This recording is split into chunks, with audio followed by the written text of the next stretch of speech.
novia, mi mamacita, abuelo. Baby, ahí está mi abuelo. Estoy bien. ¿Cómo estás, mi niña?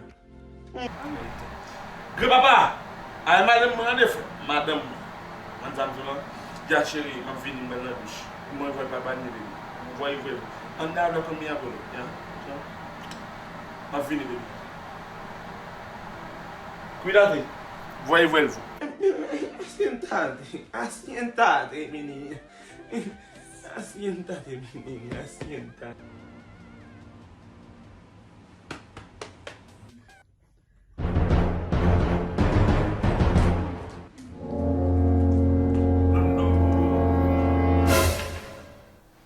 ¡Hey! ¿Qué pasa?